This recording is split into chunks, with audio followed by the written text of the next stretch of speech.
Hi, I'm Mike Tobias. Please check out my interview and a lot of other cool interviews on ForBassPlayersOnly.com.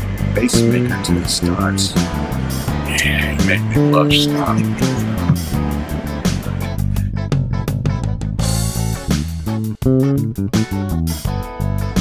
Went to college in Washington, D.C. at American University, and somehow decided that college was not the right thing to do. So I went to work. What were you majoring in? I was a history major because I thought I was going to be an attorney or something useless. So I walked up to the street corner, and climbed into the guitar shop on Connecticut Avenue and sort of badgered them until they gave me a job as a repairman.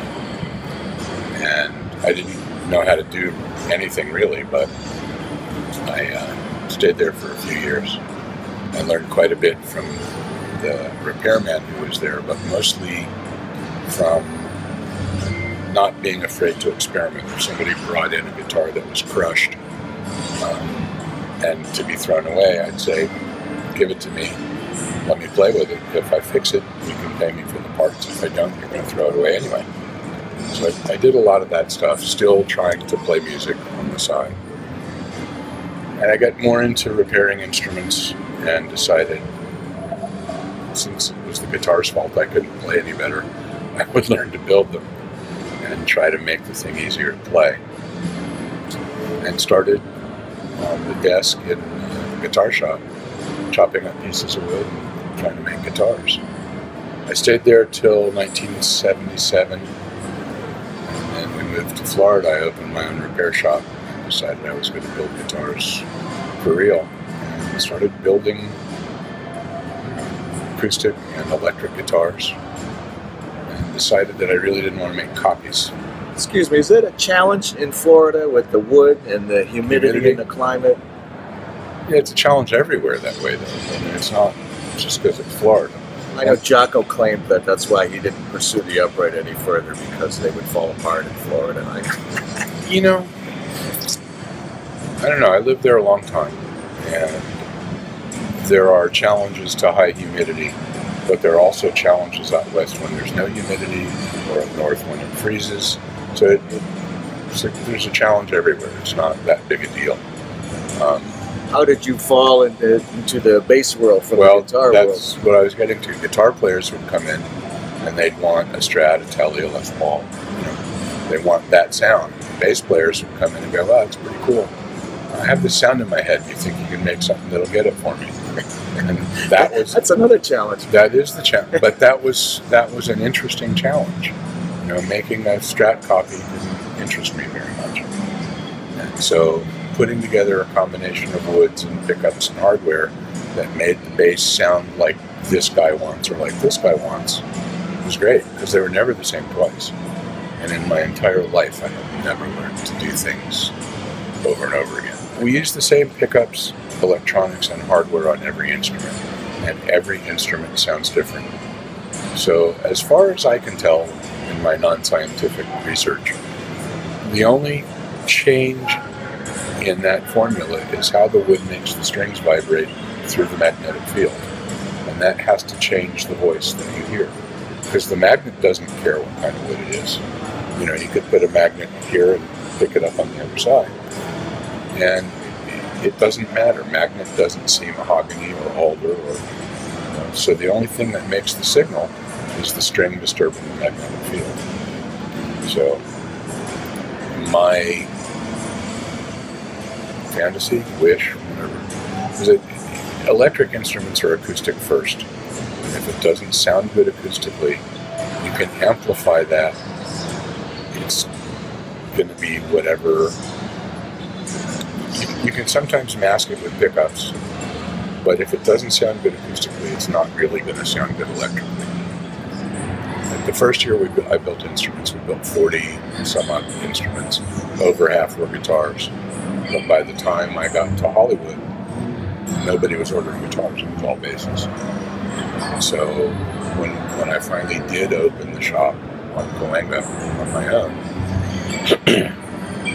guys would come in from MI, and I'd be surprised if we built 7 guitars from from 1986 to 1990. All bases. All the rest bases. And then Tobias was bought by Gibson in January 1990. Excuse me. And we moved to a bigger shop in Burbank. We made about 10 guitars a week on average, 10 basses a week. And we did make exactly 7 guitars from January 1 of 1990 to the end of 92 when I left. So you still worked there for 2 years after they acquired you? 3 actually. The end of 92, they closed it down and moved it to Nashville. And, it's different working for somebody else who owns the company that you started, isn't it? Yeah. Well, it's very different. We could leave it at that. Tell me about your line of products you have now. Well, we do mostly bolt-ons, 4, 5, and 6 string, some 7-string basses. And I changed the scale length, I changed the electronics, changed the body shape, tried to make a longer scale bass feel like a 34, so you're not stretching in any direction. And tried to center the ergonomics on a normal-sized human being, so that somebody who's really small can still play the bass almost comfortably, and a big guy isn't struggling to play a ukulele-sized instrument. If you look at an instrument from 95, it's still a valid instrument. It sounds great, it works. But the difference in the voice of that same instrument with the newest version of pickups and preamp is quite significant. I think this would be a good transition to when you're talking about growth and change and the future. Who's this good-looking guy sitting next to you? This is my son Daniel, who's been working in the shop for the last 5 years. And has been doing a very long-term apprenticeship, actually. How do you see the company, Daniel, now, and what kind of ideas do you have for where you think it ought to go in the future? I badgered him until he would actually do it, and we started working on this super series of basses. Bubby Lewis plays one. I don't know if you've seen it. Yeah, we interviewed him on the site a couple of years ago. This was in January. He was actually playing it at the charity show we put on, Winter NAMM. That was my latest input, I guess. Who are some of your other high-profile bass players that use MTV? Gail Ann Dorsey, she plays for David Bowie, and right now she's out with Lenny Kravitz. Yeah, Lenny Kravitz. That's very cool. There's a lot of people, and they're all really, it's a good family of musicians. Yeah. But you don't have to be a world-renowned musician to appreciate MTV basses. No, it's supposed to be a working man's instrument. The ergonomics of the instrument are really critical. The neck is a sort of an airplane wing shape to the back, so it keeps your hand. It's a bass clef. It's a bass clef, essentially.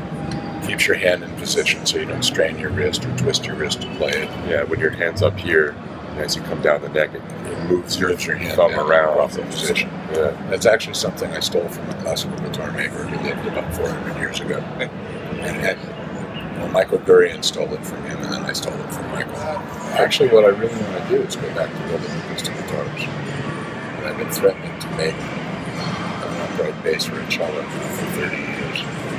So when he gets to take over, then I get to go. I'm actually really looking forward to being able to do most of this stuff. So I can see the acoustic guitar making process and watch him do it. Well, that's great. That's a great vision. It's good to have stuff to look forward to. Absolutely. Gentlemen, great catching up with you. A great story. And you have a great product. Much luck and continued success to you both for many years to come. Thank you. I'm Jon Liebman. You're watching for BassPlayersOnly.com. Thanks.